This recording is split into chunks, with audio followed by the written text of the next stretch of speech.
My name is Ted Hodges. Today I will interview James Irvine, a veteran of World War II. This interview is a part of the Veterans History Project. The interview is being conducted in the Riley County Office Building, located at 115 North 4th Street in Manhattan, Kansas. The camera operator for the recording is Joseph Chapes. Today's date is September the 16th, 2003. And now, Jim, to get started into your life story, let me ask you to give your name, your branch of service, your rank, your serial number, and your birthday. Okay. Yes, my full name is James B. Irvine. I was born March the 21st, 1924. I was in the U.S. Army. Your birth date? Birthday is 3/21/24. And did I ask you for your serial number yet? Oh, no, not yet. That was 375-10373. All right, thank you. And now let me ask you, Jim, do you remember December the 7th and what you were doing and what your thoughts might have been when you got word of Pearl Harbor? Yes, I was in high school down at Lucky High at the time, and I was a senior in high school, and I remember that date real well because it was announced and we knew about it, and I thought, oh boy, this is pretty serious. But I was still a very young man at that time. Yes, you were. Let's go back to where you were born in your school days and something about your family leading up to the time that you entered the service. Yeah, I started out in a little farm school north of Lake Elbow. I was from a farm family. My father had a farm, and I helped out there, but went to grade school in a little 8th grade, 1 through 8, and we moved from there, and I was in the 4th grade. We moved down closer to Manhattan, bought another farm, and I finished school at Elbow School, or District Number 1, through, I graduated from the 4th to the 8th grade there. And then I went on into Lucky High from there, or it was Sacred Heart Academy at that time.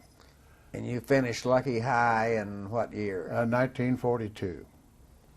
And after that, did you go into the service immediately after that, or? No, I didn't go in. I was drafted, and I went in. I had to go to Fort Leavenworth. Well, I went to Topeka and had a physical, and from there I went to Fort Leavenworth, where I was inducted, and that was in March of '43. I went from there to Camp Campbell, Kentucky. It was a camp then. It wasn't a fort. It was just getting started. And I remember the general was General Henry, and we nicknamed him Beautification Hank. All he wanted to do was plant flowers and bushes. We did a basic training there, and I started out. This was an amphibious tank outfit, but I took my basic and we got into the tanks and went out and, of course, did the bivouac deal and the shooting guns and all that stuff. I remember going out on the tank range where you had to dig a foxhole, and they overran you with a tank while you're down the hole. And some of these drivers were pretty ornery. They would turn the tank and put a lot of dirt on top of you when they passed over you. But that was quite an experience. And from there, shall I continue on down the road? Let me ask you how long this basic training was. It seemed to me like it was like 6 weeks to 2 months. You learned close order drill and military discipline? Yes, all that. Every morning get out and done calisthenics, and you pulled your guard duty at the motor pools and all that stuff. And of course, the gunnery range. Then we got into driving the tanks. I drove both the light and the medium tanks at that time. I could drive those. I was an old farm boy, and I'd driven tractors, and I knew how to run that. So same thing on the guns. That's one place I did well with a little old .45 caliber pistol, you know. So he made me help him out on the training, out on the firing range. I'd go down and help these guys. I could disassemble a .45 behind my back and put it back together without looking, all from off the table. I could do it behind my back, blindfold. But I knew those guns pretty well. But that was kind of fun. Also have a little training there with rifles? Yes, we did. Yep, we got into that, and then we got into shooting 37 millimeter from the light tanks, and that's primarily what we had and that was what the amphibious was going to be. Would be lighter stuff, and they didn't have the great big guns on them. Then after you left basic training, what happened? Well, I was in training there, preparing to go on. I suppose was a continuation of the tank training.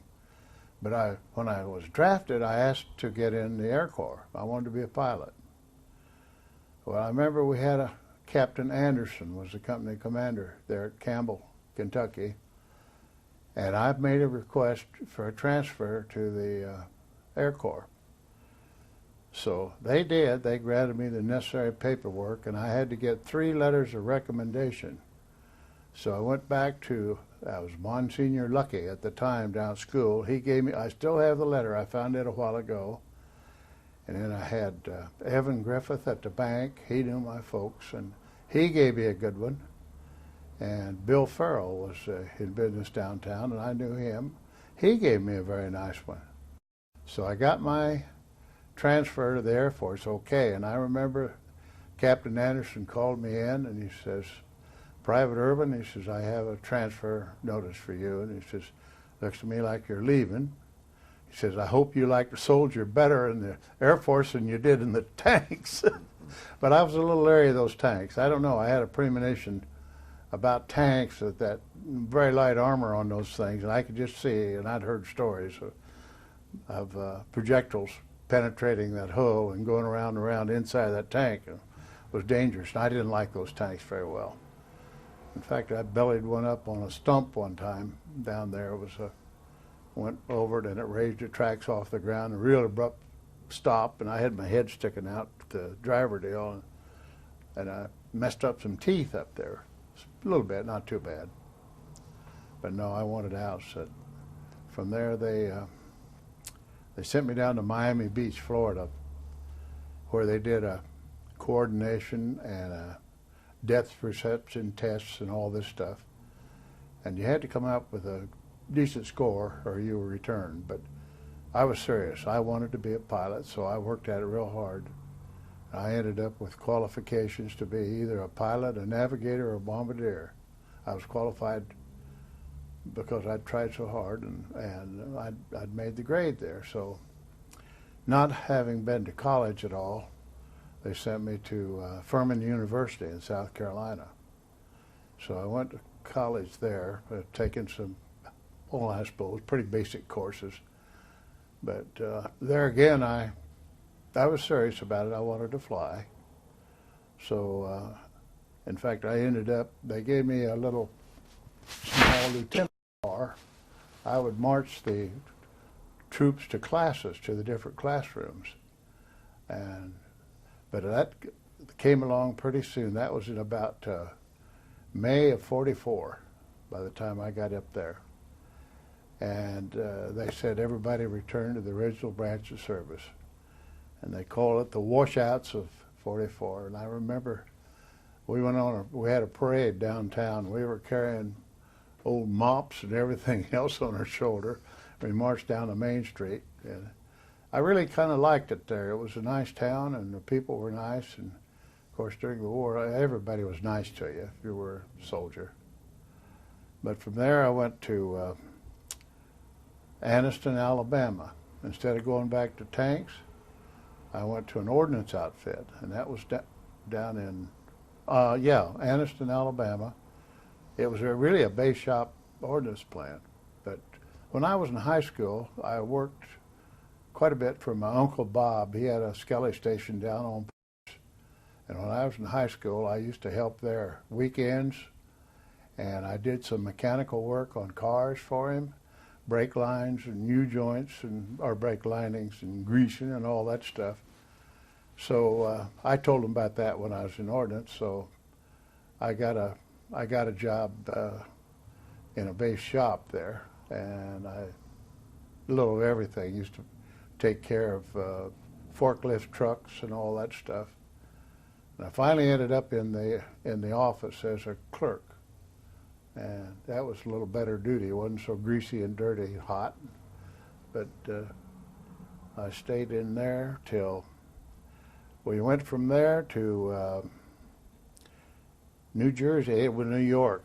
I remember we had a good friend in the service there. His father had a bus line up there, orange and black bus lines. His name was Kenneth Englehart.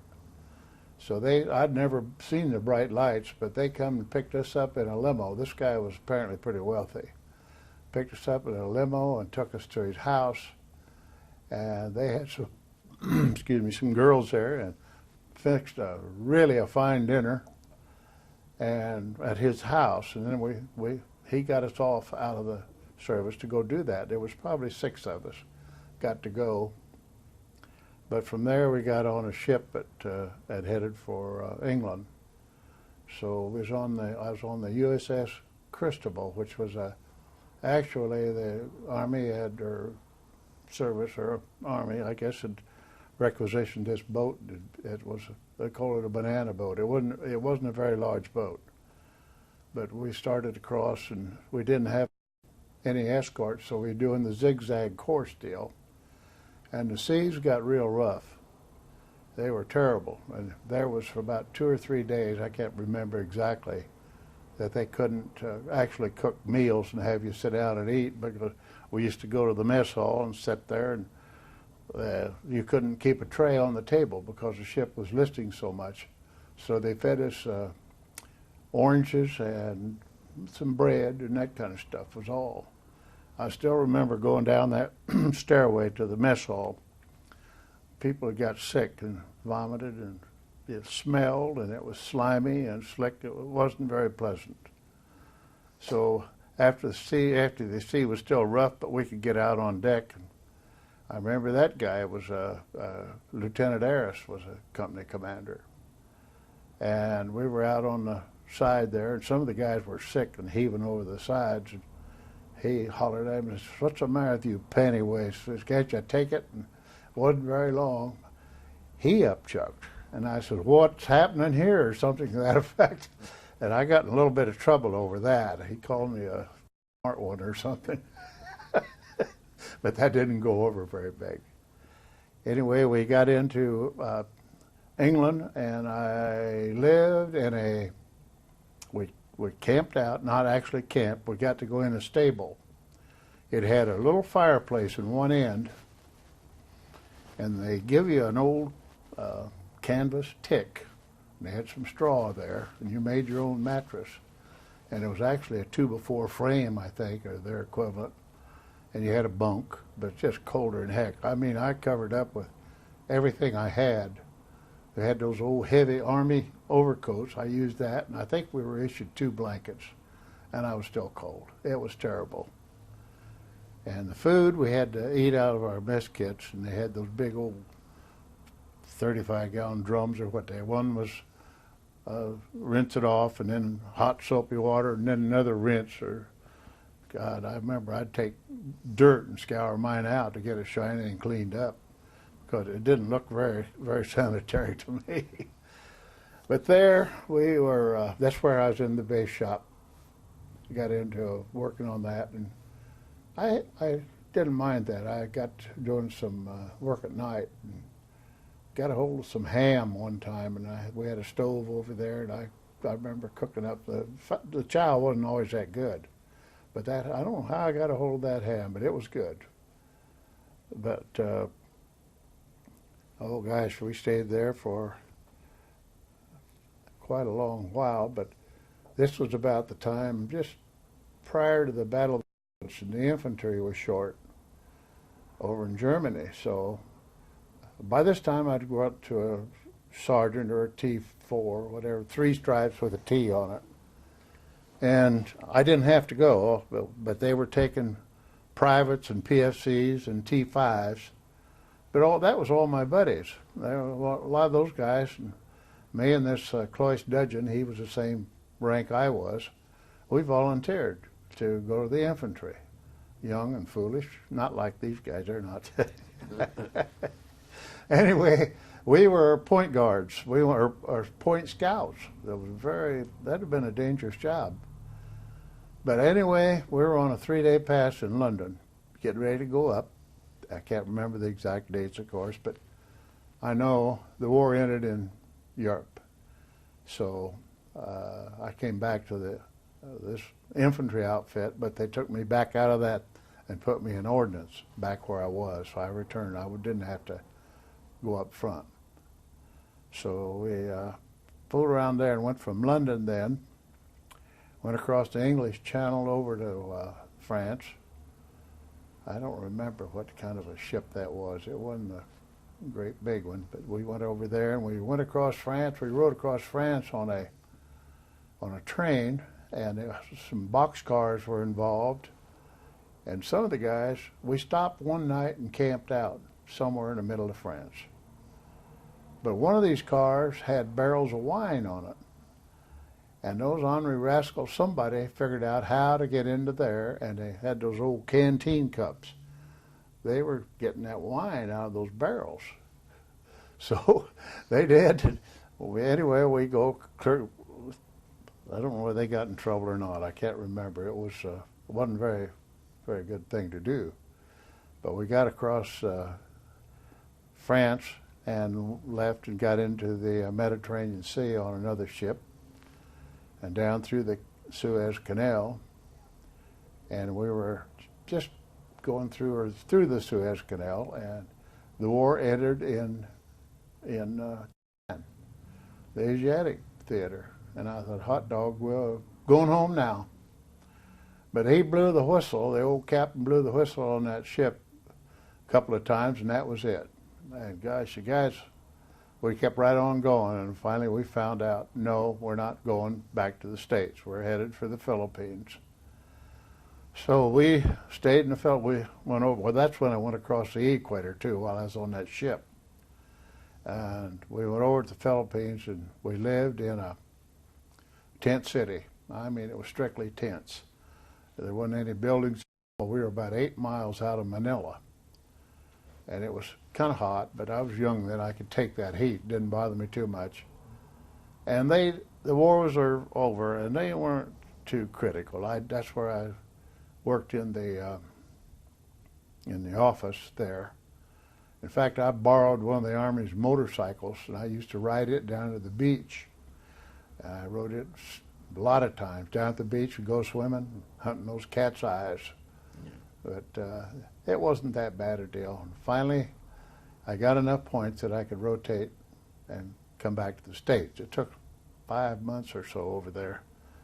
And a ship, one of the guys in the outfit, I volunteered but didn't get to go. They were going to need some help on the ship to handle the troops. I volunteered, but they didn't need me. Somebody else filled that position. So I thought if I could get back to the States, maybe I'd get to stay. But that guy didn't get to stay either. They brought him back. So I stayed there, and I finally came back and went from California to Fort Logan, Colorado. And that's where they started processing for discharge. And I need a filling, and they says, well, you got to get that filling. You want that filling before you leave? And I said, forget it. I'll get that filling when I get home. I want to go home. So I got out, and I ended up, they're going to give you a train ride back to Manhattan. And I says, I'm going to hitchhike. And I went out, and I had just my little old duffel bag. I didn't have a whole lot left. And I started thumbing my way, and I remember a good-looking gal came along with a Chevrolet convertible. And she gave me a ride, and I got talking to her. And her husband had been killed in the service, and she was really a nice lady, and she hauled me down the road a ways. Wasn't any trouble at all to get a ride in those days. You know, if you're wearing a uniform, anybody would give you a ride. It was really nice. So I got back here, and by this time I'm back home, and I kind of enjoyed being home. Oh, I finally ended up buying a car, and I went out to California for a little while. Didn't like that, and I came back, and I went to Texas for a little while. Didn't like that. And my Uncle Bob, the one I worked for, the Scally Station, he was really after me. He says, you get to college. And I said, well, yeah, I better. So I started up there, and I went a semester and got acquainted with a nice guy, and he wanted me to pledge his fraternity. So I pledged. But here I'm about 22 years old, and these punks are in there bossing me around, and I didn't like that very well, and I wasn't doing that well in school. I couldn't settle down and study, so I ended up staying about a year and a half and dropped out of school. And then I got various jobs after that. Ended up working as a salesman for 33 years on one job. What were you selling? Wholesale liquor. Yeah. I worked for a wholesale distributor. Yeah. Yep. In fact, we sold Hiram Walker products, and they offered me a job as a state sales manager, but that entailed some driving and being away from home. I had children, so I didn't want to do that, so I stayed. It was a decent job, so I just stayed there until I retired. Could I back up to when you were in Okay. England? Yeah. Did you have an association there with the English people at all? Yeah, some, not a whole lot. Not a whole lot, no. They did bring some girls out for a dance one time, and oh yeah, I went to Stratford-on-Avon to Shakespeare's birthplace. I got a picture somewhere of me sitting on the front steps. Yeah, we got around England some. Oh yes, and while I was there, I went to church. It wasn't my church, but my friend, it was his church, so we went, and the minister was really a nice guy. And he had a car that burnt coal or coke, and he gave us a ride to his house, and he took us to dinner after service. And that was quite an experience. You know, he was, after helping out the GIs, but he was a nice guy. I liked him. Then, as you were going across the equator, you had a ceremony of some sort, and you got a certificate? Yes, I got a certificate for going over. You were a Could polywog. you show us that Yeah, certificate? I can show you that. I brought that along today. But you were a polywog till you crossed over. They had a little initiation there. They kind of worked you over a little bit and threw water on you and all that stuff. And after you'd been over the equator, you became a shellback. So that's the way you became a shellback. You had to cross the equator. That was quite a little initiation. Then, after you got back to Manhattan and enrolled out at Kansas State, were you on the GI Bill there? Yes, I was. Yeah. Yeah. Were you able to use the GI Bill in any other way? I did. No. No, I didn't. I didn't use it. I should have. I started to go to pilot school, but I learned to be a pilot, which I'd done later on. I got a income tax return check shortly one day, and it was enough to, the guy that ran the airport, I took it out to him, and I says, can you teach me how to fly with this check? He said, I think we can do that. And I remember it was for $600, and I learned to fly. So I got my pilot's license, and I was fly around the country quite a bit with a single-engine airplane, but I did finally end up getting to flying. I don't fly anymore, but I really enjoy that. I'm probably lucky I didn't get into the Air Corps. I'd have probably not be here, sitting here. Could you tell us something about your family? Yes, I married, my parents. Well, your wife, your children. Okay, yeah, I have. Yeah, my parents, like I said, I was born on a farm out here, and we still have the farm, incidentally, which not very profitable anymore. But and let's see, it was in 1951. I stayed single all that time, but I'd been going with this girl on and off. I call it a whirlwind courtship. I think I went with her about 7 years, and finally we decided to get married. We got married, and we bought a new house out in Gross Edition. That was right after the flood. We got one of those. I remember the $7,000 for the house, and the total payment was $48 a month. It was taxes, insurance, and payment. Try that today. That won't work. Anyway, we got married, and we didn't have children. Something was wrong, so she'd been to Rochester, Minnesota. I took her up there, and they did a little operation, but finally we adopted the first boy. And Ron, he's really a good boy. He ended up, he just got back from London. He's now an oil trader for Koch Industries out of Wichita. And he has done very well. He's married a nice gal. She was a nurse, a local girl. And they have 3 great children, 2 girls, a pair of twins, and a boy, which I really like those kids, and they like old grandpa too. And then I have the other son who's adopted, and he has 3 children.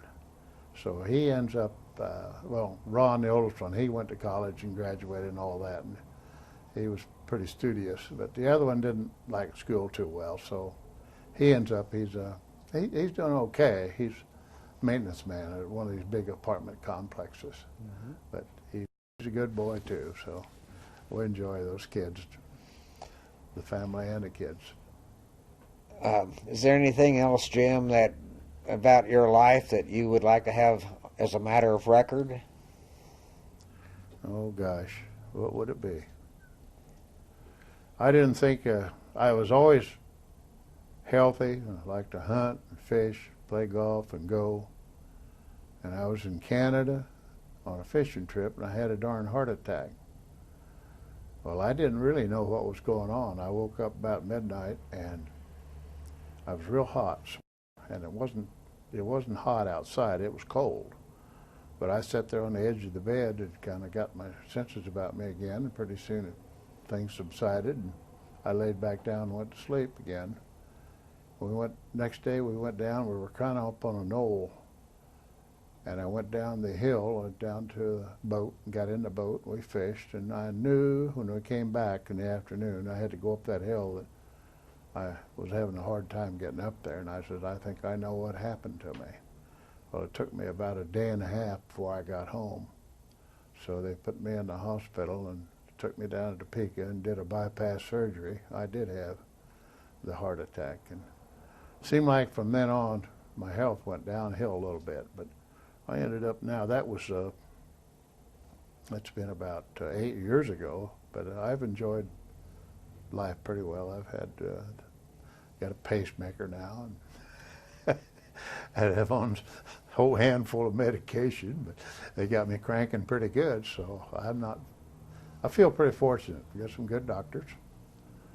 Yeah. You've had a good life, and we thank you for sharing it with us. Well, I think I'm lucky. I think you're doing a great thing here. Yeah.